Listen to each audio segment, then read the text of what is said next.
Welcome back to another episode of Sound Pals Go to the Movies. This is another Throwback Thursday review, and today I will be reviewing the movie Training Day. And just a fair warning, there's going to be spoilers up ahead, so you've been warned. A rookie cop spends his first day as a Los Angeles narcotics officer with a rogue detective who isn't what he appears to be. So let's begin with my first pro. This movie has memorable lines and actors that deliver scenes or characters that make the scenes intense or makes them stand out. For example, the card playing scene between Jake, Smiley, Sniper, and Moreno. That scene is so tense because you know why Alonso took Jake there. And the dialogue between the four characters and how it ends up is one of the scenes that you fear for Jake the most. Also, I was so happy to see Cliff Curtis here playing Smiley. He's that dude that can morph into any accent they want him to be or do. For this film, he spent real time with real Hispanic gang members to get the mannerisms down and see how they live day to day. Next is the final speech by Alonso, the famous King Kong ain't got nothing on me scene. This scene just sticks with you and how Jake just leaves him behind. It's one of those badass moments that you say, good for you, Jake, you do it. Next point, Alonso is based on a real cop named Rafael Perez, and man, did Denzel bring that guy out in his acting. Just Google the cop and see for yourself how identical they are next to each other. I also bet that Denzel watched a lot of videos of this cop to get his mannerisms and walk and stance just down, and maybe even down to his speech. Denzel has also come out to say that playing Alonso is one of his best roles that he has ever taken on, and it was also his idea to have Alonso die at the end of the film because he felt that that character needed to pay for all his bad deeds that he had done. Next, pro. This film is in a series of films that show cops and gang members and blur the lines that might or might not exist between them. But many people that live there will tell you that yep, that's pretty much accurate, that some officers do feel they are above everyone. So this film, with others such as Colors, Street Kings, Dirty, will give you the same feeling and the viewpoint as Training Day. Next pro, the character development between both Jake and Alonso. Jake goes from being innocent and wanting to walk straight, but then learns that the streets are different from what he knows. He does change, but never loses himself. On the other side, we have Alonso, who is corrupt, but during the film, he's running on borrowed time because he messed up and he needs to pay to stay alive. The speech between both characters at the end, the viewers can see how both of them started off maybe in the same position, but then they leaned too much to one side and became who they are. And Alonso lost his way, but Jake kept his way. At the end, Alonso runs the streets through fear while Jake earns his respect from the gang members that he met or ran into. He achieved this by being true to his core beliefs. Here, one can argue which of the two characters would have lived longer if the events of the movie never took place and they never met each other. And now, onto my cons. I want to say that this film's length is too long, but it actually feels wrong for me to say that. I guess what I really wanted is that the story to be more compacted and for them to use that time to include more scenes where we see what they really were hinting at. For example, the Russian guy's death, or Alonso being a rookie, as Roger hinted, or see Jake being a normal cop before the day he met Alonso. But I don't want the length to be longer, and yet I don't want the other scenes to be taken out. So maybe a little of editing here and there on certain scenes and add some flashbacks to include some of those scenes. Next con, I feel that certain cameos in the film were rather brief and could have been given more screen time or further the character development of these characters. A potential solution to this would be a spin-off prequel series, possibly exploring the early days of Alonso's career with a different actor portraying him. This would provide an opportunity for a deeper exploration into the characters such as Roger, Smiley, Sniper, the Three Wise Men, as well as Snoop Dogg or Dr. Dre as their respective personas. So my final grade for this movie is going to be an 8 out of 10. The character Jake and Alonso were very well developed. We saw them grow, especially Jake. He went from being an innocent yes sir man to making up his own mind about how things should be and not just keep Alonso's jungle mentality alive. Also, I really enjoyed the other characters that just added a little extra spice to the pot to make this film stand out as what it is. So that does it for this review of Training Day. Please join us next time where we're going to review The King of Comedy from 1982.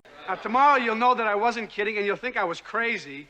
But look, I figure it this way. Better to be king for a night than schmuck for a lifetime. Please like, comment, and subscribe. You can find our social media links below. And like always, keep watching movies.